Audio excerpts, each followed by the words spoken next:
Hello friend, स्वागत है आपका अपने YouTube channel star study classes में। दोस्तों, एक बार फिर से मैं आप लोगों के लिए मैथ का ऑब्जेक्टिव क्वेश्चन लेकर आ गया हूँ। आई होप कि आप लोग की तैयारी अब हो गई होगी। ऐसे में मैं आप लोग के लिए बस फाइनल हर सब्जेक्ट का 5-10 ऑब्जेक्टिव क्वेश्चन कराने जा रहा हूँ, जिसमें आप लोग बस इसी टाइप के क्वेश्चन को एग्जाम पीरियड में देखकर अपनी तैयारी को और डेवलप कर सकते हैं और आप लोग एग्जाम में अच्छे नंबर ला सकते हैं। मैं आप लोग को आज मैथ का वैसे 5 VVI ऑब्जेक्टिव कराने जा रहा हूं, जो एग्जाम में पूछे जाएंगे। और आप लोग जिस दिन एग्जाम का पेपर होगा उसके ठीक कुछ एक दिन पहले आप लोग इस क्वेश्चन को देख लेंगे और इस टाइप के जो भी क्वेश्चन आपसे बनते हैं बनाएंगे। तो चलिए स्टार्ट करते हैं आज का वो 5 VVI ऑब्जेक्टिव क्वेश्चन। पहला क्वेश्चन है, आप प्रूव 8, 6, 12, 4, 13, 12, 20, 7, 2, 3, 3 and 10 का परिसर क्या होगा। तो मैं आप लोग को इसका फॉर्मूला भी बता चुका हूं, तो आप लोग इसका पहले आप लोग कुछ बनाने का प्रयास कीजिए, उसके बाद जब बन जाए तो आप लोग आंसर मिला लीजिए। तो इसका आंसर जो होगा, पहले हम जानते हैं कि परिसर का फॉर्मूला क्या होता है। तो परिसर का फॉर्मूला होता है उच्च सीमा माइनस निम्न सीमा, यानी कि परिसर को निकालने के लिए हमें बड़ी संख्या में से छोटी संख्या को घटाना होता है। तो हमारे पास जो इस आंकड़े दिए हुए इसमें सबसे बड़ी संख्या 20 है और सबसे छोटी संख्या 2 है। तो जब हम 20 में से 2 को घटाएंगे तो हमारा आंसर आएगा 18। तो इसका right answer option number C 18 हो जाएगा। तो आप लोग से ये क्वेश्चन बना या नहीं, इसे आप लोग हमारे कमेंट बॉक्स में हाँ या ना करके जवाब दे सकते हैं। बढ़ते हैं हम अपने नेक्स्ट क्वेश्चन की तरफ। नेक्स्ट क्वेश्चन है कि द्विघात समीकरण x² प्लस x माइनस 1 बराबर 0 के मूलों की प्रकृति क्या होगी।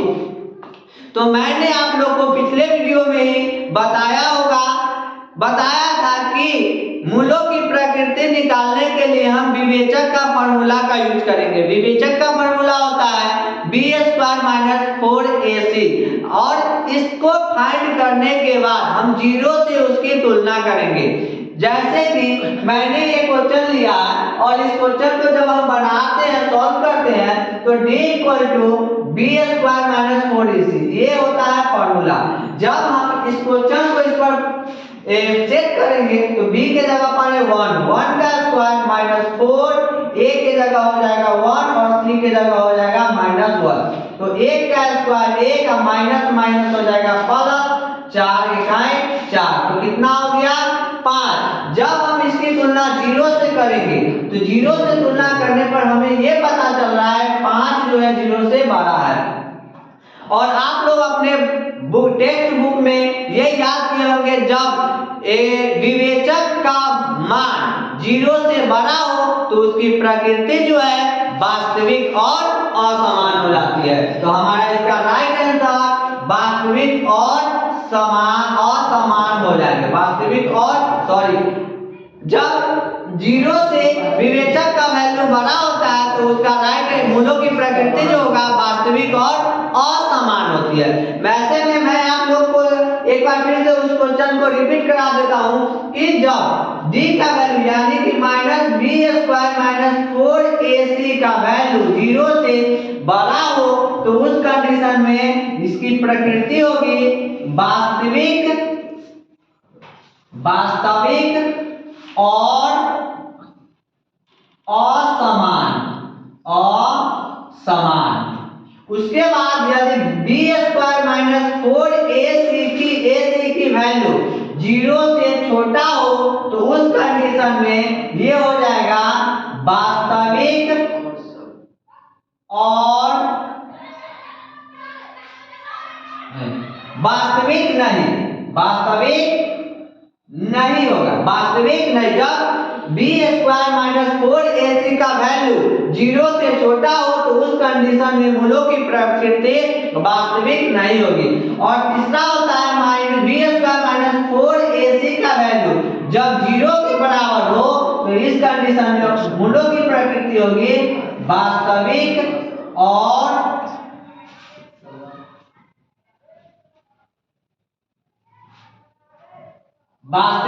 समान। तो ये तीनों जो मूलों की प्रकृति है इसे आप लोग अच्छे से याद कर लेंगे ताकि आप लोग के एग्जाम में जब ये क्वेश्चन आए तो आप लोग इससे चूक ना जाए। इसलिए आप लोग इन तीनों को अच्छे से देख लीजिएगा और इस यहाँ से आप लोग इसका स्क्रीनशॉट भी लेकर याद कर सकते हैं। बढ़ते हैं हम अपने नेक्स्ट क्वेश्चन की तरफ। नेक्स्ट क्वेश्चन है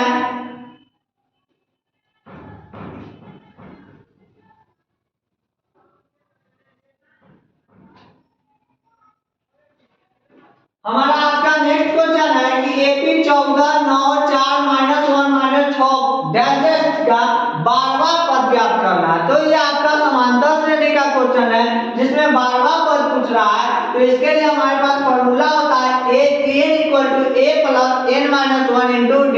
तो हम इसको 12वां पद निकालने के लिए t = a जो पहला नंबर होता है वो हमारा a का वैल्यू होता है प्लस जो n है n-1 यानी 12 - 1 और d का वैल्यू दूसरा में से पहला को घटाएंगे तो हमारा d का वैल्यू आ जाएगा। तो 9 में से 14 जाएगा तो -5 आएगा। तो 14 + 11 और 11 बचे 11 बचे 55 यहाँ माइनस में आएगा -11 बचे 55। तो 14 - 55 तो 55 में से 14 किया तो -41।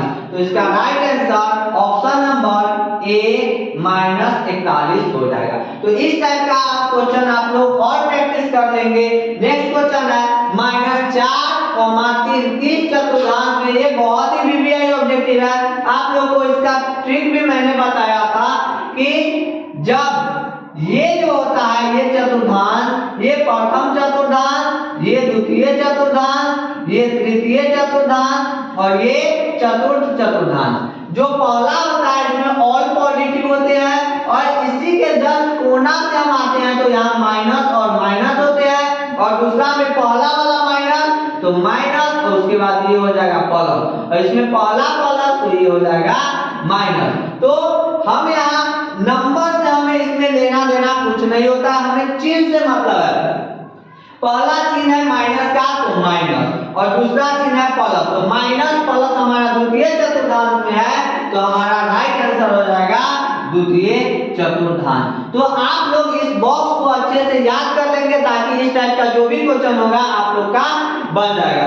हमारा नेक्स्ट क्वेश्चन है वृत्त की परिधि।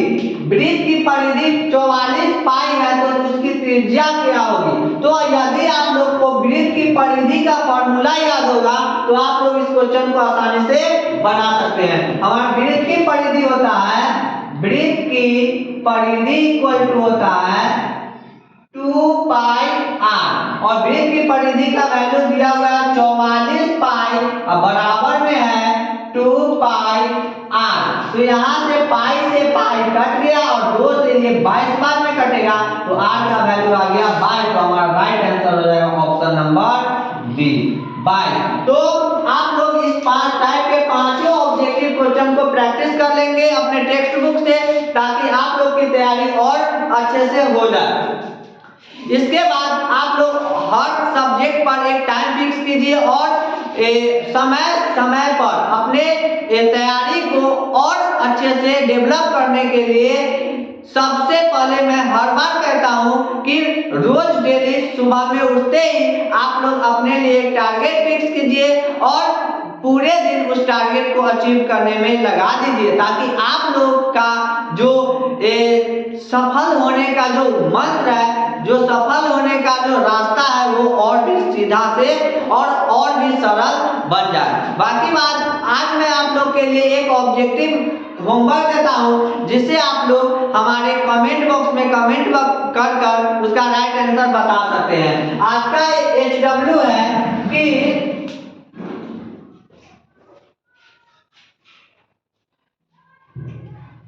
आपको बताना है कि वृत्त का क्षेत्रफल क्या होता है। वृत्त का क्षेत्रफल क्या होता है, HWL।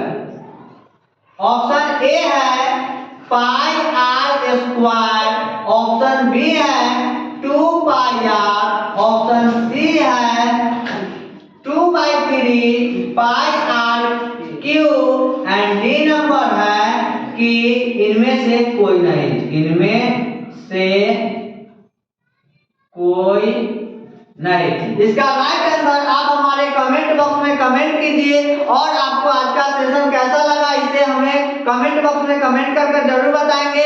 और इस वीडियो को ज्यादा से ज्यादा लोगों के पास, ज्यादा से ज्यादा स्टूडेंटों के पास शेयर कीजिए, लाइक कीजिए और अपने तैयारी को और अच्छे से डेवलप कीजिए। और अब जो स्टूडेंट 2025 के तैयारी करने के लिए नए स्टूडेंट्स जो होंगे उसके लिए मैं अपना एक नया बैच स्टार्ट करने जा रहा हूं, जिसमें आप लोग को वो समय बता दिया जाएगा। तो आप लोग तब तक के लिए इस तैयारी को और अच्छे से करते रहिए और अपने फ्यूचर को देखते हुए कोशिश कीजिएगा कि मैट्रिक के एग्जाम में अच्छे से अच्छे मार्क्स से हम लोग पास हो जाए। तब तक के लिए इस वीडियो को यहीं पे रहने देते हैं।